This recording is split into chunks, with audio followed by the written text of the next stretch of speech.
ओम शांति। आज प्यारे बाबा के 17 फरवरी 2024 के महावाक्य हैं। बाबा ने कहा, मीठे बच्चे, पावन बनने के लिए एक है याद का बल, दूसरा है सजाओं का बल। तुम्हें याद के बल से पावन बन ऊंच पद पाना है। प्रश्न है, बाप रूहानी सर्जन है, वह तुम्हें कौन सा धीरज देने आए हैं? उत्तर है, जैसे वह सर्जन रोगी को धीरज देते हैं कि अभी बीमारी ठीक हो जाएगी, ऐसे रूहानी सर्जन भी तुम बच्चों को धीरज देते हैं। बच्चे, तुम माया की बीमारी से घबराओ नहीं। सर्जन दवा देते हैं तो यह बीमारियां सब बाहर निकलेंगी जो ख्यालात अज्ञान में भी नहीं आए होंगे, आएंगे, लेकिन तुम्हें सब सहन करना है। थोड़ा मेहनत करो, तुम्हारे अब सुख के दिन आए कि आए। ओम शांति। बेहद का बाप सभी बच्चों को समझाते हैं, तुम सबको पैगाम पहुंचाना है कि अब बाप आए हैं। बाप धीरज दे रहे हैं क्योंकि भक्ति मार्ग में बुलाते हैं। बाबा आओ, लिबरेट करो, दुख से छोड़ाओ। तो बाप धीरज देते हैं। बाकी थोड़े रोज हैं, कोई की बीमारी छूटने पर होती है तो कहते हैं अब ठीक हो जाएगी।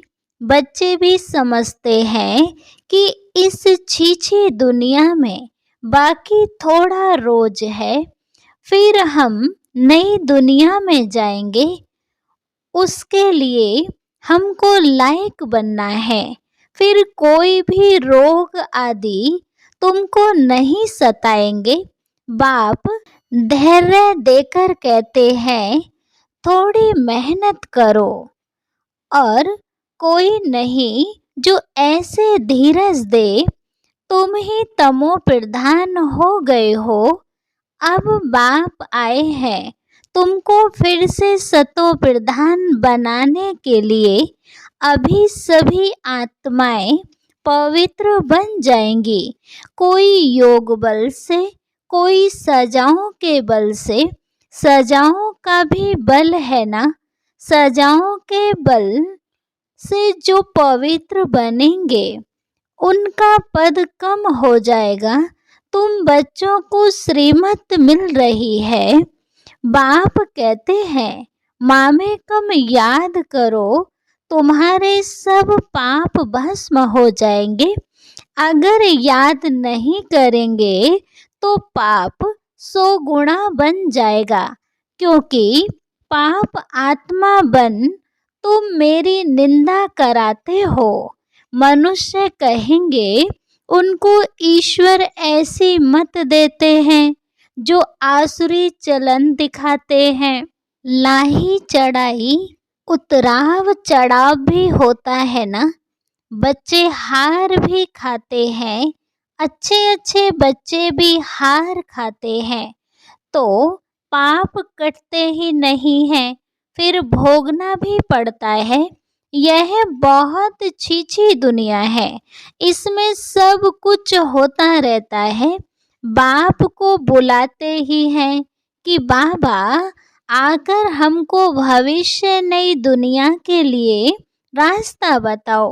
बाबा जानते हैं उस तरफ है पुरानी दुनिया, इस तरफ है नई दुनिया। तुम हो नैया, अब तुम पुरुषोत्तम बनने के लिए चल रहे हो। तुम्हारा इस पुरानी दुनिया से लंगर उठ गया है, तो जहाँ जा रहे हो उस घर को भी याद करना है। बाप ने कहा है, मेरे को याद करने से तुम्हारी कट उतरेगी। या तो है योग बल, यह है सजाओं का बल। हर एक आत्मा पवित्र तो जरूर बननी है। पवित्र बनने बगैर वापस तो कोई जा नहीं सकते। सबको अपना अपना पाठ मिला हुआ है। बाप कहते हैं यह है तुम्हारा अंतिम जन्म। मनुष्य कहते हैं कलयुग अर्जुन छोटा बच्चा है। गोया मनुष्य अभी इससे भी और दुखी होंगे। संगम युगी ब्राह्मण समझते हो यह दुख धाम तो अभी खत्म होना है। बाप धीरज देते हैं। कल्प पहले बाप ने कहा था मामे कम मुझे याद करो तो पापों की कट उतर जाएगी। यह मैं गारंटी करता हूँ। यह भी समझाता है कलयुग का विनाश जरूर होना है और सतयुग भी जरूर आना है। खातरी मिलती है बच्चों को निश्चय भी है, परंतु याद ना ठहरने के कारण कोई ना कोई विकर्म कर लेते हैं। कहते हैं बाबा क्रोध आ जाता है, इसको भी भूत कहा जाता है। 5 भूत दुख देते हैं। रावण राज्य में यह पिछाड़ी का हिसाब किताब भी चुकतो करना है। जिनको आगे कभी काम बेकार नहीं सताता था उनको भी बीमारी इमर्ज हो जाती है। कहते हैं आगे तो ऐसा विकल्प कभी नहीं आया, अब क्यों सताते हैं। यह ज्ञान है ना, ज्ञान सारी बीमारियों को बाहर निकालता है। भक्ति सारी बीमारियों को नहीं निकालती।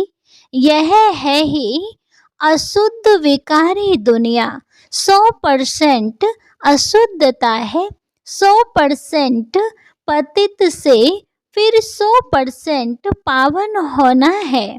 100% भ्रष्टाचारी से 100% पावन शिष्टाचारी दुनिया बननी है। बाप कहते हैं मैं आया हूँ तुम बच्चों को शांति धाम सुख धाम ले चलने के लिए।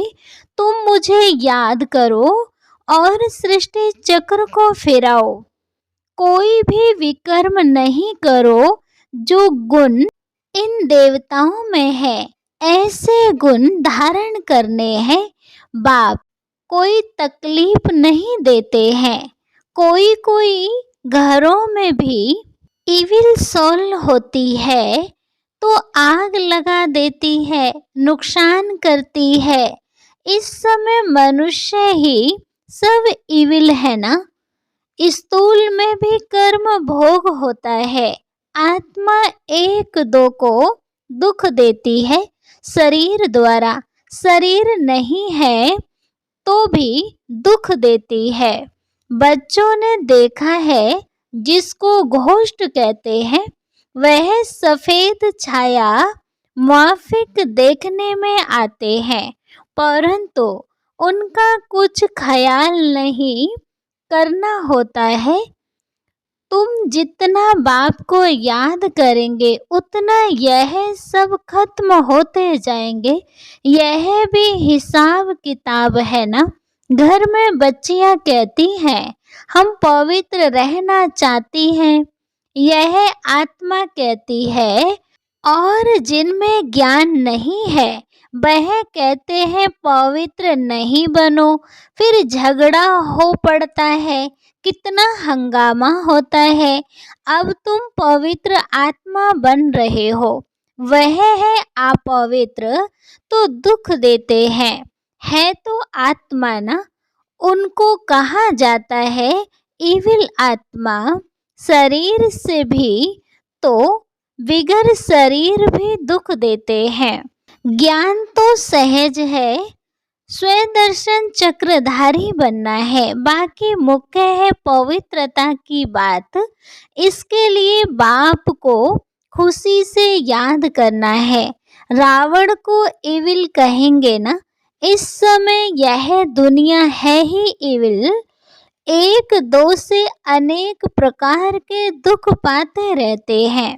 इविल पतित को कहा जाता है। पतित आत्मा में भी 5 विकार अनेक प्रकार के होते हैं। कोई में विकार की आदत, कोई में क्रोध की आदत, कोई में तंग करने की आदत, कोई में नुकसान करने की आदत होती है। कोई में विकार की आदत होगी तो विकार ना मिलने के कारण क्रोध में आकर बहुत मारते भी हैं। यह दुनिया ही ऐसी है। तो बाप आकर धीरज देते हैं, हे आत्माएं, बच्चों धीरज धरो, मुझे याद करते रहो और दैवी गुण भी धारण करो। ऐसे भी नहीं कहते हैं कि धंधा आदि नहीं करो। जैसे मिलिट्री वालों को लड़ाई में जाना पड़ता है तो उन्हों को भी कहा जाता है शिव बाबा की याद में रहो, गीता के अक्षरों को उठाओ। वह समझते हैं हम युद्ध के मैदान में मरेंगे तो स्वर्ग में जाएंगे, इसलिए खुशी से लड़ाई में जाते हैं, परंतु वह तो बात ही नहीं। अब बाबा कहते हैं तुम स्वर्ग में जा सकते हो, सिर्फ शिव बाबा को याद करो। याद तो एक शिव बाबा को ही करना है तो स्वर्ग में जरूर जाएंगे। जो भी आते हैं भल फिर जाकर पतित बनते हैं तो भी स्वर्ग में जरूर आएंगे। सजाएं खाकर पावन बनकर फिर भी आएंगे जरूर। बाप रहम दिल है ना।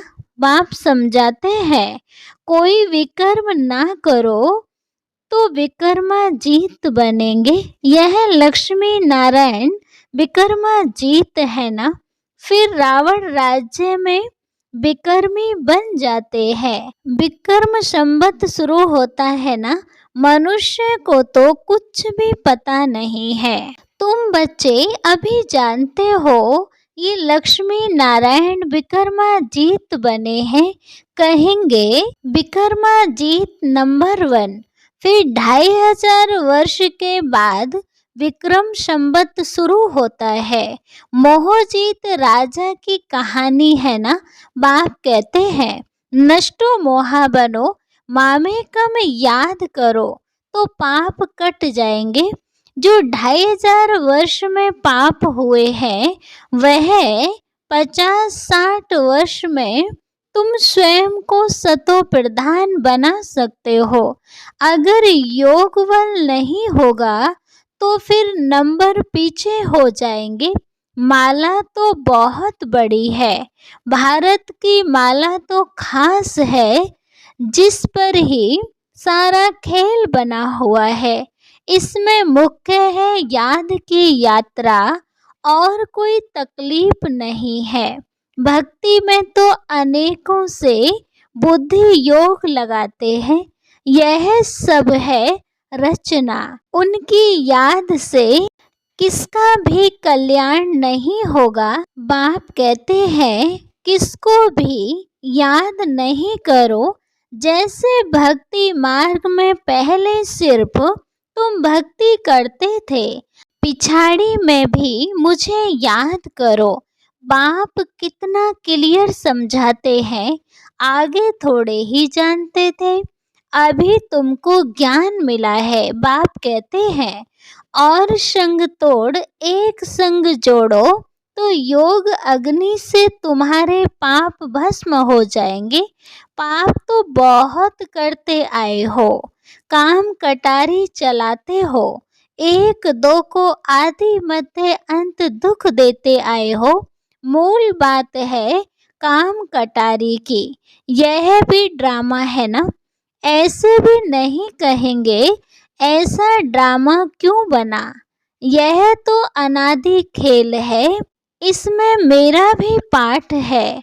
ड्रामा कब बना, कब पूरा होगा, यह भी नहीं कह सकते। यह तो आत्मा में पाट भरा हुआ है। आत्मा की जो प्लेट है वह कब घिसती नहीं है। आत्मा अविनाशी है, उसमें पाठ भी अविनाशी है, ड्रामा भी अविनाशी कहा जाता है। बाप जो पुण्य जन्म में नहीं आते वो ही आकर सब राज समझाते हैं। सृष्टि के आदि मध्य अंत का राज कोई भी नहीं समझा सकते, न बाप का ऑक्यूपेशन न आत्मा का, कुछ भी नहीं जानते। यह सृष्टि का चक्र फिरता ही रहता है। अब पुरुषोत्तम संगम युग है, जब सब मनुष्य मात्र उत्तम मनुष्य बन जाते हैं।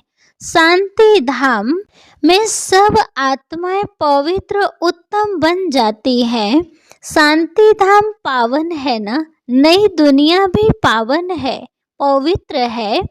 वहाँ शांति तो है ही, फिर शरीर मिलने से पाठ बजाते हैं।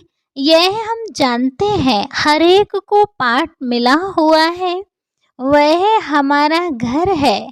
शांति में रहते हैं, यहाँ तो पाठ बजाना है। अब बाप कहते हैं, भक्ति मार्ग में तुमने मेरी ऑक्यूपेशन, भक्ति मार्ग में तुमने मेरी अव्यभिचारी पूजा की, दुखी नहीं थे। अभी व्यभिचारी भक्ति में आने से तुम दुखी बन पड़े हो।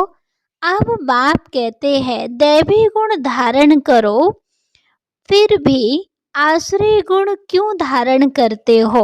बाप को बुलाया कि हमको आकर पावन बनाओ, फिर पतित क्यों बनते हो।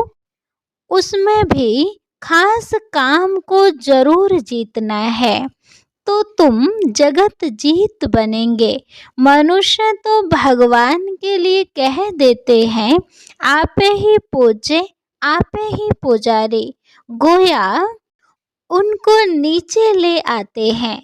ऐसे पाप करते करते महाविकारी दुनिया बन जाती है।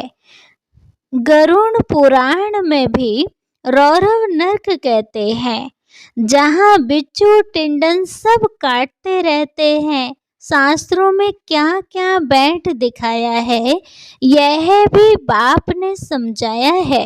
ये शास्त्र आदि सब भक्ति मार्ग के हैं, इनमें कोई भी मेरे साथ नहीं मिलते, इनसे कोई भी मेरे साथ नहीं मिलते और ही तमो प्रधान बन पड़ते हैं। इसलिए मुझे बुलाते हैं कि आकर पावन बनाओ, तो पतित ठहरे ना। मनुष्य तो कुछ भी समझते नहीं है। जो निश्चय बुद्धि है वह तो विजयी हो जाते हैं। रावण पर विजय पाकर राम राज्य में आ जाते हैं। बाप कहते हैं, काम पर जीत पाओ, इस पर ही हंगामा होता है। गाते हैं, अमृत छोड़ विष काहे को खाओ। अमृत नाम सुनकर समझते हैं गौ मुख से अमृत निकलता है। अरे गंगा जल को थोड़े ही अमृत कहा जाता है, यह तो ज्ञान अमृत की बात है। स्त्री पति के चरण धोकर पीती है, उसको भी अमृत कहते हैं। अगर अमृत है तो फिर हीरे समान बन जाए ना। यह तो बाप ज्ञान देते हैं, जिससे तुम हीरे जैसा बनते हो। पानी का नाम कितना बाला कर दिया है। तुम ज्ञान अमृत पीते, वह पानी पिलाते हैं। तुम ब्राह्मणों का किसको भी पता नहीं है। वह कौरव पांडव कहते हैं, परंतु पांडवों को ब्राह्मण थोड़े ही समझते हैं। गीता में ऐसे अक्षर है नहीं जो पांडवों को ब्राह्मण समझें। बाप बैठ सब शास्त्रों का सार समझाते हैं। बच्चों को कहते हैं शास्त्र में जो कुछ पढ़ा है वह जो भी कुछ मैं सुनाता हूँ उसको जज करो। तुम जानते हो आगे हम जो सुनते थे वह रॉन्ग था, अब राइट सुनते हैं। बाप ने समझाया है तुम सब सीताएं अथवा भक्तनियां हो। भक्ति का फल देने वाला है राम व भगवान। कहते हैं मैं आता हूँ फल देने। तुम जानते हो हम स्वर्ग में अपार सुख भोगते हैं, उस समय बाकी सब शांति धाम में रहते हैं। शांति तो मिलती है ना, वहाँ विश्व में सुख शांति पवित्रता सब कुछ है। तुम समझते हो जबकि विश्व में एक धर्म था तब ही शांति थी, फिर भी समझते नहीं है। ठहरता कोई मुश्किल ही है, पिछाड़ी में बहुत आएंगे जाएंगे कहाँ। यह एक ही हट्टी है। जैसे दुकानदार की चीज अच्छी होती है तो दाम एक होता है, यह तो शिव बाबा की हट्टी है, वह है निराकार। ब्रह्मा भी जरूर चाहिए। तुम कहलाते हो ब्रह्मा कुमार कुमारियां, शिव कुमारी तो नहीं कहला सकते हो। ब्राह्मण भी जरूर चाहिए। ब्राह्मण बनने बगैर देवता कैसे बनेंगे। अच्छा, मीठे मीठे सिक्के लदे बच्चों प्रति माता पिता बाप दादा का याद प्यार और गुड मॉर्निंग। रूहानी बाप के रूहानी बच्चों को नमस्ते। धारणा के लिए मुख्य सार है। फर्स्ट पॉइंट है देवताओं जैसे गुण स्वयं में धारण करने हैं। अंदर जो भी इविल संस्कार है, क्रोध आदि की आदत है, उसे छोड़ना है। विक्रमाजीत बनना है। इसलिए अब कोई भी विकर्म नहीं करना है। सेकंड पॉइंट है हीरे समान श्रेष्ठ बनने के लिए ज्ञान अमृत पीना और पिलाना है। काम विकार पर संपूर्ण विजय पानी है। स्वयं को सतो प्रधान बनाना है। याद के बल से सब पुराने हिसाब किताब चुकतो करने हैं। वरदान है बुद्धि को मेरेपन के फेरे से निकाल, उलझनों से मुक्त रहने वाले न्यारे ट्रस्टी भव। डिटेल है जब बुद्धि कहाँ भी उलझन में आती है तो समझ लो जरूर कोई ना कोई मेरापन है। जहाँ मेरा आया वहाँ बुद्धि का फेरा हुआ। गृहस्थी बनकर सोचने से गड़बड़ होती है, इसलिए बिल्कुल न्यारे और ट्रस्टी बन जाओ। यह मेरापन, मेरा नाम खराब होगा, मेरी ग्लानि होगी, यह सोचना ही उलझना है। फिर जितना सुलझने की कोशिश करेंगे उतना उलझते जाएंगे। इसलिए ट्रस्टी बन इन उलझनों से मुक्त हो जाओ। भगवान के बच्चे कभी उलझनों में नहीं आ सकते। स्लोगन है बड़े बाप के बच्चे हो, इसलिए ना तो छोटे दिल करो और ना छोटी बात में घबराओ। ओम शांति।